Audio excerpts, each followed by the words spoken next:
Hey everybody, it's episode 357. I can't feel my face when I'm with you.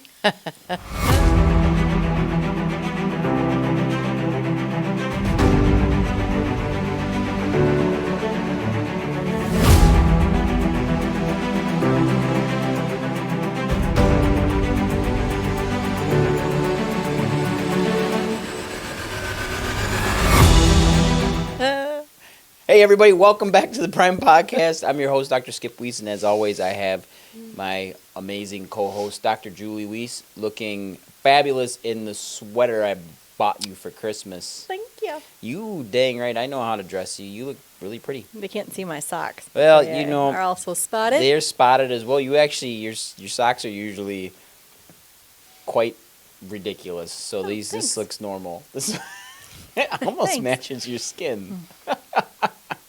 So today we're talking numbness, not the numbness that the Weeknd refers to in that song, but numbness in general. I think that, actually I know clinically, numbness is something that everyone at some point in their life will deal with, whether it's in their hands, their feet, going down their leg, numbness in their face. That's something to be a little bit more alarmed about. But this is something that's super common in people, super common in adults, common in children, actually, and not talked about a lot. Just kind of chalked up. Like, go to your MD and tell them you got numbness. They're going to say, okay, great. They're not going to do a damn thing about it until you come back and repeat numbness for 3, 4, 5, maybe even a year's worth of months before you can get anything to help it, because there is nothing they can do for it besides surgery. Mm-hmm. There's nothing. They can give you anti-inflammatories, an injection, super strong anti-inflammatories. They can give you steroid injections, but they will even tell you, orthopedists, neurologists, all of them will tell you that those do not fix the issue. Imagine that. They will get the numbness to partially go away for a very short period of time. Your standard cortisone injection will take between, usually it's 72 hours to 2 weeks for it to work. Mm-hmm. And then that injection will last between 3 to 6 months maximum before the body absorbs it, takes care of it. And all of that's done is to decrease inflammation. And that may or may not take care of your numbness. They have no idea if it will or if it won't. It is a exploratory procedure where they will inject you and then see what happens. And those injections hurt like hell. Yeah, well, and it's unfortunate because genuinely, like, they don't know another option. Mm-mm. And if it's like your regular MD, they're going to maybe refer you to a neurologist, and you're not going to be a surgical candidate, and their hands are going to be tied as well, that it's kind of, here's a medication, or you're just going to have to live with it. Yep. And it's just, it's frustrating because it can be helped. It can be. People just don't talk about it. Well, so let's just talk about it right away. Let's just talk numbness into the face first. Yeah. Let's just get this out of the way, because numbness in your face is actually pretty rare. It does happen. Can come from an impact to the head. Mm-hmm. It can come from a tick bite. Mm-hmm. That can cause Bell's palsy.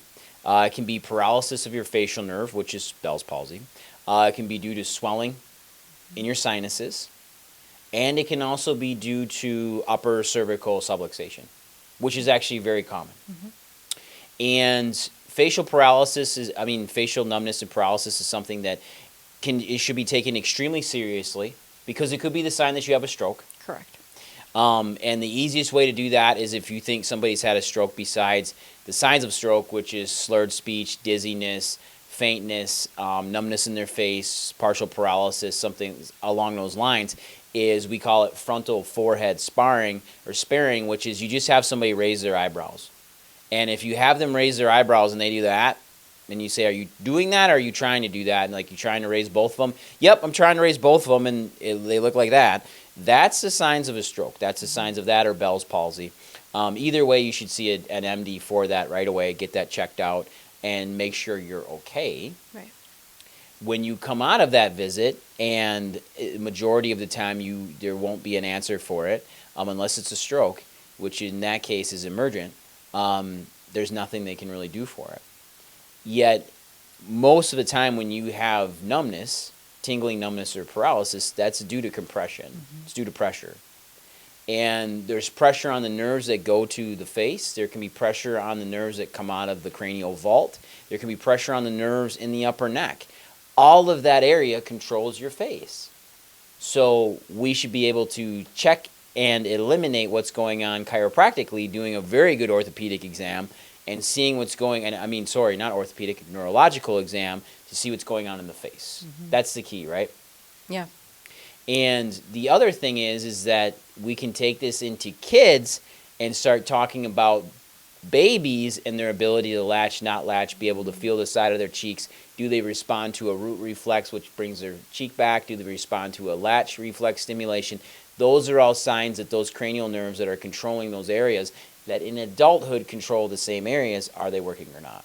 Well, and that's the why I guess that's why we specialize in kids, because so many times it can be a traumatic birth, but it can also look like the most gentlest of births. Yep.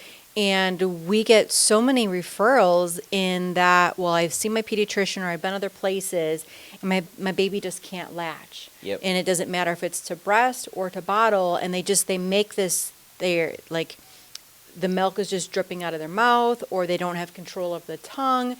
And like when we do the reflexes, why we have neurology background, why we specialize in kids is because we're testing that neurology. Yeah, you're dang right. And we have a lot of training in it, and we teach on it like crazy too, because we know what to look for and what not to look for. But that's what makes it specific, and that's what makes it important.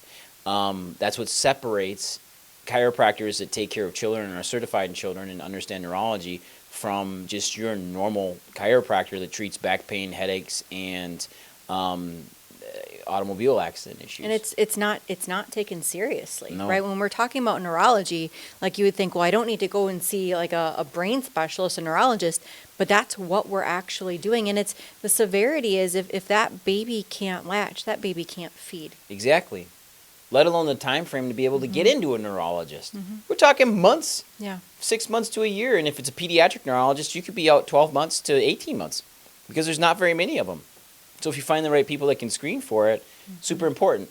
Now, so we talked about some facial numbness, right? And you gave really good education on the ability of baby to latch and not latch. Now let's talk about hand numbness. Super common in adults and in teens. Super common, and they don't tell you about it. And most of the time, people's hands fall asleep at night. And that is a big correlation to their neck and not having the proper support. We talked about pillows on here a few episodes back there in November and October, and had a lot of people reach out about pillows and ask, like, what are the right ones? What do you recommend? Core product pillows. That's what we recommend, dual cores. But super common due to a lot of the times lower neck subluxation, lower neck misalignment, correct? Correct. Yeah. I just keep getting this visual. It's just like if you have a garden hose, right, and you put if you kink that hose a little bit, right, the pressure, that water's not going to come through. So it doesn't matter if it's just a slight kink in the hose or all the way kinked, no matter what, that water isn't getting through. And that could be the slightest, issue with that nerve. But if it's not getting the information from the brain, that's where we're going to get this numbness, this tingling into our face, into our extremities. Can't water the garden. And that analogy makes most chiropractors cringe because they don't like it.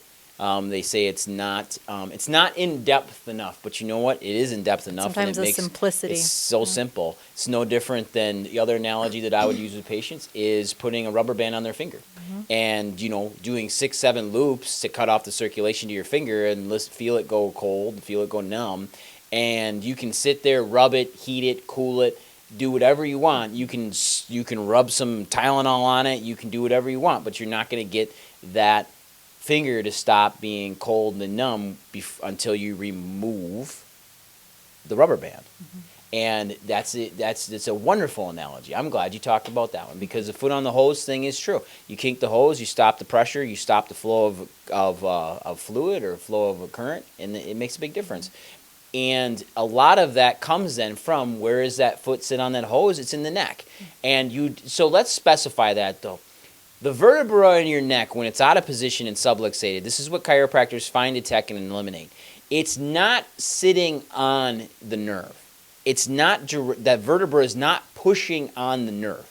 If that was the case, you're not going to a chiropractor for that. You, in essence, are going to be, most of the time, not able to move at all. That's extremely painful, and you could be paralyzed. Like, that's a problem.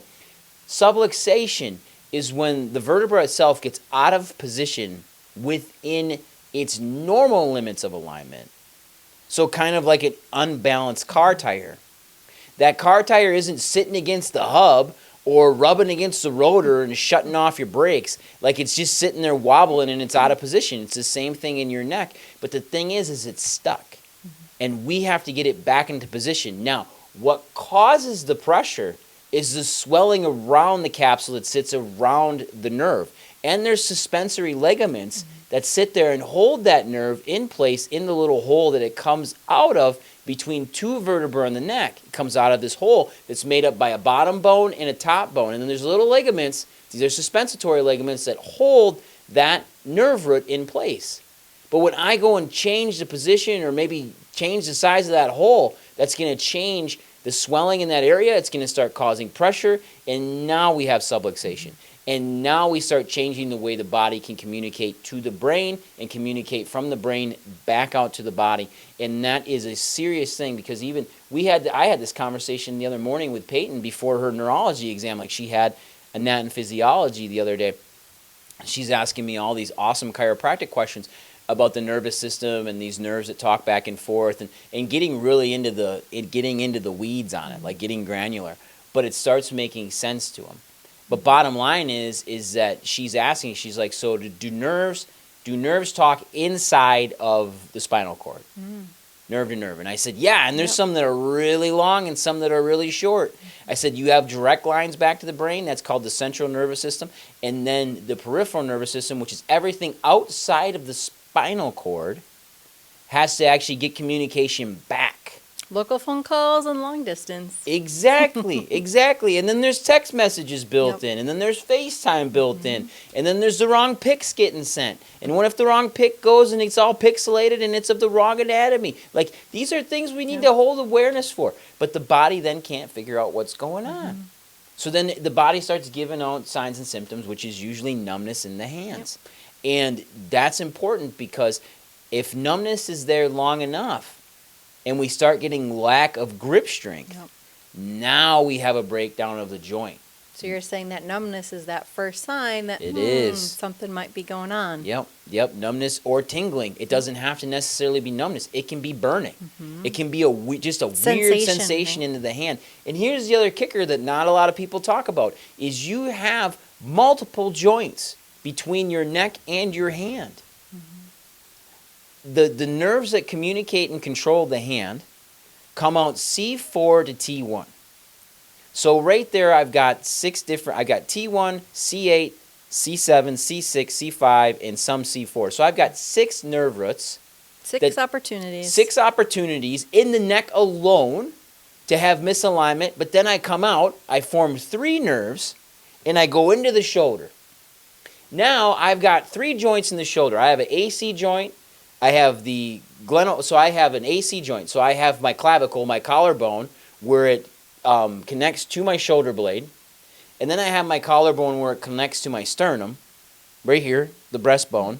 And then I have where my shoulder itself, the long bone of your upper arm, connects to the shoulder. So I've got 3 spots of irritation there. I've got 2 in my elbow. And then I have 7 bones in my wrist. 8 bones in my wrist, okay, that can misalign and affect the carpal tunnel and canal of Frosch. And then I have my fingers. I mean, there's a lot. There's at least a dozen opportunities for something to go awry, something to move where it's not supposed to, that ultimately you're going to get this numbness, this tingling, this sensation, Raynauds, like things that are going to happen. And it's not just I woke up like this. This is something that potentially has been going on, and now we're finally getting that sign, that tingling. And you just mentioned something that people have a lot. Raynauds phenomenon. Raynauds. And Raynauds is something serious because that tells me, and they will say it's a circulation issue. Well, what controls the circulation? The nervous system controls vasodilation and vasoconstriction. So Raynauds phenomenon is when your hands get warm, they get hot, they get red, they tingle, they burn. When they get cold, they get white, they shrink, they burn, and they go numb. That's Raynauds phenomenon. There's zero solution for that, from what I can tell. I mean, we were taught in school like paraffin baths and paraffin wax to help with circulation, things to help with circulation. Well, like you had said before, there's over a dozen areas where circulation can get affected, let alone the main control source for circulation, which is your central nervous system. So that means like our proper assessment is we're checking the bones in the neck, we're checking each of those joints, the shoulder, the elbow, the wrist, because any one of those can be the culprit. It could be multiple of those. Exactly, and you get to the right chiro, like us here at Prime Family Centers, work with us or docs we've trained, is we look at the body as a whole. We're going to check the spine first. We're going to go to the origin and find those subluxations, and if need be, we're going to clear those out. And then, maybe after a couple of visits, might be on the first visit, depending on what's going on, then we're going to go to the extremities, which is your arms and your legs, and start figuring stuff out there too. Because we know how to move and help those areas and adjust those areas very specifically, not mobilize, which is a different profession out there. We're going to adjust the areas that we need to adjust very specifically to clear up nerve interference. And that can happen in the arms and in the legs. And I think that's a really good point to just distinguish that everybody needs to stay in their own lane, and that what we are doing as chiropractors is a very specific adjustment. You can go and have a massage and go to PT and get a global movement and, distract that joint. Grade 3 manipulation. But that doesn't mean that joint is going to get the proper information again from the nerves to allow it to go back where it needs to. Our bodies are super smart. They're always going to want to go into protection. And so if the body is trying to protect and wants to go back to that space, there's something going on. It's not getting that message. And so it's just, we need to have both things. But it would make sense to have the thing that's going to control that program to tell the body to do the right thing. Let's start with that. And then if we need to work with the muscles and ligaments and joints, then let's work together on that. Exactly. That's exactly how we need to do it. I love it. That is stinking perfect. Now, let's go down about 18 inches, maybe 20, and we'll go into the legs. And that's another spot. Guess what, though? It's the same exact thing as your lower back contributes the same amount of nerve roots into the legs as your neck does. So your lower back, L3 to L5 sacrum, is going to control the legs. And it becomes this big nerve up on the back called the sciatic nerve. And sciatica affects 65% of Americans. This is from the American Academy of Orthopedics. 65% of Americans at some point in their life will suffer from sciatica. Literal pain in the ass. Pain in the ass. Hot poker sensation into the butt cheek, into the back of the leg. Sometimes it stops at the knee. Sometimes it goes to the foot. Causes foot numbness. And we need to hold a little space for this, because when you have sciatica, that's something we know is either due to nerve root compression or nerve root irritation.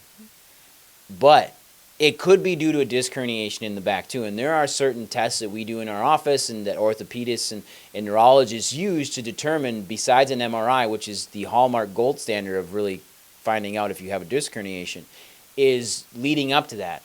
And if you have tingling and numbness into your foot and you can't pick your foot up off the ground, meaning when you go to pick your leg up, your foot slaps the ground or dangles, you should not, I highly recommend that you do not show up here first. You need to go into the MD and get that looked at. There's a good chance there's nerve root compression due to a disc being herniated. You could have severe pain. 80% of people will have the pain. 20% don't. We have had pain asymptomatic. So we've had people that are not in pain with foot drop come in, and we work on them for a few weeks. We know that if we don't see the results we're looking for, an improvement, we're going to refer out, and we do. They end up with a disc herniation, like finding a disc herniation on the MRI, and then they go about it orthopedically and neurologically, but then they're also still co-carrying with us. And the orthopedists and neurosurgeons love us for that. because we're helping as much as we can, and the patient's already done conservative care before they go in and do surgery. Well, and I think that's the frustrating point, that like when we talk about this numbness, this foot drop, if it's not a herniation, most people are not candidates for they're not surgical candidates. Exactly. Yeah. And I think if you'd actually talk to the neurologist, you know, sometimes it's mandated, like I need to have this surgery because I'm in so much pain, and their hands are also tied because you're wanting that surgery because you're in so much pain, but it's not going to actually resolve what's going on. And they are super frustrated because all they can give you is analgesics, which is pain stopping medication.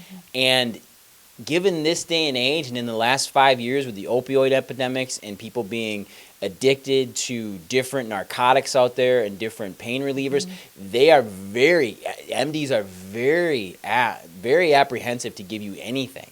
Well, and I think that's right. If we ever take a medication to cover up the pain, then what do? We all of a sudden feel better temporarily, and then that's when we overdo it. And that's when the real injury actually happens. And so if we can actually like tune in, okay, let's figure out some other things that we can do to help this along. Well, I've dealt with some pretty world-class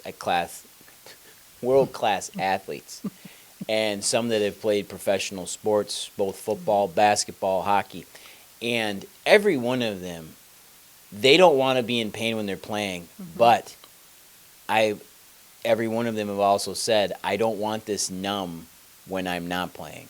I want to be able to feel it. I need to know where my joint is. I need to know where I can take it, where I can't take it. I need to be able to feel this pain. You don't need more injury. The pain is a communicator. It keeps you from injuring it further, hopefully. When things go numb or you treat things with medication, you have a really strong chance of re-injuring or making things worse, which is not okay.